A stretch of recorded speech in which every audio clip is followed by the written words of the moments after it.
भक्तों जय भोलेनाथ। आज की वीडियो का मकसद मेरा क्या है बनाना, वो ये है कि सुबह मुझे फ़ोन कॉल आया एक भक्त का जो मुझसे पूछ रहे थे कि क्या यात्रा कैंसिल हो गई है। क्योंकि बहुत से श्रद्धालु जो हैं अपना परमिट कैंसिल करवा रहे हैं आतंकी हमले को देखते हुए। जैसे कि देखा हमने हाल ही में चौथी घटना घटी है टेररिस्ट अटैक को लेके, इसके साथ मुठभेड़ चल रही है आर्मी वालों के साथ। तो बता दूं आपको, मेरे को समझ में नहीं आ रहा, हालांकि मेरे को एक लिंक भी आया वीडियो का जो उसने मुझे भेजा व्यूअर ने कि ये देखिए इसमें बताया गया। तो हालांकि मैं किसी का नाम नहीं लूंगा कि वो चैनल वाला कौन है, लेकिन फिर भी चलिए जो भी है वो जहाँ तक हो सके अपनी वो हेल्प कर रहा है, आपको बता रहा है, अच्छी बात है। लेकिन मैं कहना चाहूँगा कि ऐसी अफवाहें मत फैलाएं जो कि कहीं ना कहीं ठेस पहुंचाती हैं श्रद्धालुओं के मन में और डर पैदा करती हैं। आप देखिए कि यात्रा जो है अगर कैंसिल होगी तो वो सिर्फ एक और एक रीज़न की वजह से होगी। या तो वो कोई बाढ़ का प्रकोप हो, या फिर कोई फ्लड हो, या फिर रास्ते बंद हो, इसके चलते श्राइन बोर्ड यात्रा को बंद कर देता है। ठीक है, आतंकी हमले के लिए हमारी आर्मी सफिशिएंट है, पूरा काम करेगी, कोई प्रॉब्लम नहीं है, डरने की बात नहीं है। दूसरा मैं पूछना चाहूँगा कि जिन्होंने भी डाली वीडियो, तो क्या उनके पास ऐसा बताइए कौन सा टूल है जिसके अंदर हम लोग ने परमिट अगर निकाला है तो हम कैंसिल कर सकते हैं? बताइए, ऐसा कोई टूल ही नहीं है। क्योंकि श्राइन बोर्ड की साइट में साफ साफ मेंशन है क्या कि अगर हम कोई भी सर्विस अवेल करते हैं ऑनलाइन तो वहां पे उसको अगर हम कैंसिल करेंगे तो नॉन रिफंड पॉलिसी है। तो 150 रुपये तो दिए हमने परमिट का, तो 150 के पीछे बंदा क्या अपना परमिट कैंसिल करवा देगा? पॉसिबिलिटी नहीं है। तो आई थिंक ये कहीं ना कहीं गुमराह करने का काम कर रहा है, ये नहीं करना चाहिए। और आई थिंक यूट्यूबर्स को जो ऐसे अफवाह फैला रहे हैं कि यात्रा बंद हो रही है सिर्फ व्यूज के चक्कर में, ऐसा बिल्कुल नहीं करना चाहिए, बल्कि एटलीस्ट उनको आश्वासन देना चाहिए कि नहीं ऐसा कुछ नहीं है। क्योंकि जब घटना घटनी है ना, जब मौत आनी है तो वो अटल है, वो कभी भी आ जाएगी, किसी भी समय आ जाएगी, उसको हम रोक नहीं पाएंगे, आप जितना मर्जी जोर लगा लीजिएगा। यात्रा पर जा रहे हैं तो आप यात्रा पर जाइए, भगवान शंकर का नाम लेके, यात्रा आपकी मंगलमय होगी। यात्रा बंद और बंद तभी होगी जब श्राइन बोर्ड की तरफ से आदेश आएगा, नहीं तो अपनी अफवाहों के बीच में मत जाइए, अफवाहें बहुत सारी फैल रही हैं।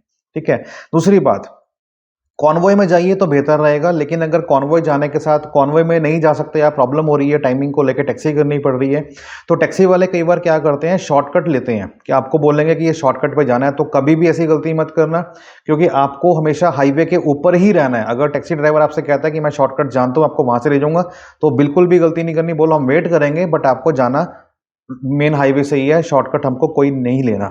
नंबर 3 बता दूं आपको, जो कि बहुत इंपॉर्टेंट पॉइंट है, वो क्या है कि आप मुझे बताइए कि जो मिलिट्री वाले हैं, जो 60,000 लोग तैनात होते हैं वहां पे, आर्मी पर्सनल हमारी सुरक्षा के लिए, तो जैसे ही कॉन्वॉय पास होगा तो क्या वहां से वो घर चले जाते हैं अपने? अरे नहीं, वो ऑन द रोड वहीं पे रहेंगे सेफर साइड के लिए। वो सिर्फ कॉन्वॉय के लिए नहीं है, बल्कि वो हर एक उन पर्सन्स के लिए हैं जो उस हाईवे से मूव कर रहे हैं, अपनी मूवमेंट कर रहे हैं। तो ऐसा नहीं है कि सिर्फ कॉन्वॉय के लिए ही हैं। तो अगर आप टैक्सी पे जा रहे हैं तब भी सेफ है। बस आपको करना क्या है कि अगर किसी कारण से रास्ता बंद होता है, आगे जाने की अनुमति नहीं होती है, तो आपको फिर वहां पे अपना पेशेंस लेवल दिखाना है, आपको वहां पे होल्ड करना है, आपको स्टॉप करना है। हालांकि व्यवस्थाएं श्राइन बोर्ड की तरफ से पूरी होती हैं, वहां पे टेंट भी होते हैं, और जैसे रामबन में पूरा कॉम्प्लेक्स बना हुआ है श्रद्धालुओं के लिए, तो वहां पे खाने की व्यवस्था होती है, पीने की होती है। तो प्रॉपर जगह पर ही रोकेंगे आपको, ऐसा नहीं कि बीच में छोड़ देंगे, क्योंकि उनकी भी कुछ जिम्मेवारी है। तो बता दूं आपको, जो आज का जो अपडेट था वो यही था कि श्रद्धालुओं के बीच में बहुत डर था, फियर फैक्टर था कि यात्रा कहीं कैंसिल हो गई है क्या। तो यात्रा कैंसिल नहीं हुई है।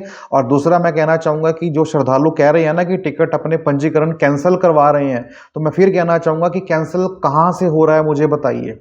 ऐसा कौन सा टूल है? क्या बैंक वाले उसको कैंसिल करके पैसा रिफंड कर रहे हैं, या फिर आप ऑनलाइन जैसे आपने बनाया था तो वैसे आप कैंसिल करके रिफंड ले रहे हैं? अरे ऐसे कोई पॉलिसी नहीं है, वो नहीं जा रहे, वो बात हो सकती है, बट पंजीकरण कैंसिल नहीं हो रहे। और कोई भी श्रद्धालु कैंसिल नहीं करवाएगा एंड तक, जब तक ये पिक्चर पूरी खुली नहीं जाती। और कैंसिल होने का तो मतलब ही नहीं होता, अगर पर्सन गया, यात्री गया तो ठीक है, नहीं गया तो ऑटोमेटिकली कैंसिल ही है ना। लेकिन श्राइन बोर्ड के पास डाटा नहीं आएगा कि आपने कैंसिल कर दिया है। तो उनके हिसाब से तो है कि आप आ रहे हो, लेकिन अगर वहां पे नहीं पहुंचते हो तो डेफिनेटली वहां पे रश कम होगा। रश अगर कम होगा तो जो व्यवस्थाएं हैं ऑन द स्पॉट वो बेहतर हो जाती हैं। और जिनका परमिट अगर नहीं बना, चाहे वो ऑफलाइन हो चाहे ऑनलाइन हो, तो वो जाके वहां पे ऑनलाइन जो है ऑन द स्पॉट परमिट बनवा सकते हैं। तो ये था आपका अपडेट।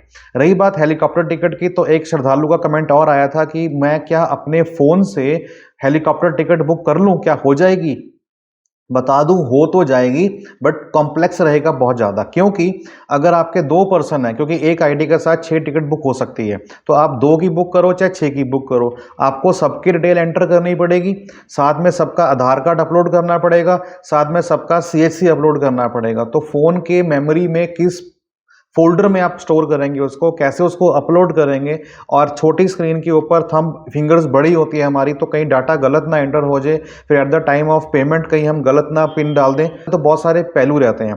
तो हेलीकॉप्टर टिकट अभी बुकिंग नहीं स्टार्ट हुई है, होने वाली है आजकल के अंदर, तो मेक श्योर कर लें कि अपने की से करवानी है, चाहे आपका भाई, आपकी बहन, आपका बेटा, आपकी बेटी, आपका हस्बैंड, आपका वाइफ, जो भी आपके निकटतम आपके आसपास में है, मेक श्योर कि PC और लैपटॉप से बुक कीजिएगा, मोबाइल से आप बुक करने की कोशिश बिल्कुल ना कीजिएगा, अन्यथा आप उस चांस को गवा सकते हैं। और एक चीज़ और कि जो पेमेंट आप करेंगे तो आप हमेशा UPI से करना, हालांकि net banking, credit card, debit card सब वहाँ पे ऑप्शन में आता है, लेकिन अगर वहाँ पे आप वो चीज़ें लेंगे तो क्रेडिट कार्ड डालने में, डेबिट कार्ड नंबर डालने में कहीं ना कहीं गलती हो सकती है। गलती अगर हुई तो दोबारा पीछे से आके आपको सारा भरना पड़ेगा। इसलिए बेहतर है कि आप UPI का सहारा लीजिएगा। UPI से जैसे ही आप QR कोड स्कैन करेंगे, इंस्टेंटली आपकी पेमेंट हो जाएगी। सो ये था आपका अपडेट जो मैं लेके आया हूँ आपके लिए यात्रा के लिए। उम्मीद करता हूँ आपको समझ में आ गया होगा। ऐसे ही न्यू अपडेट्स के लिए सब्सक्राइब करना चैनल पर नहीं है तो बिल्कुल ना भूलिएगा, साथ में बेल आइकन पर भी जरूर प्रेस कीजिएगा ताकि जब भी कोई वीडियो आए उसकी जानकारी आप तक पहुंच सके। सो मिलते हैं नेक्स्ट वीडियो के अंदर, अपना ख्याल रखिएगा, तब तक के लिए बाय बाय, टेक केयर, हर हर महादेव।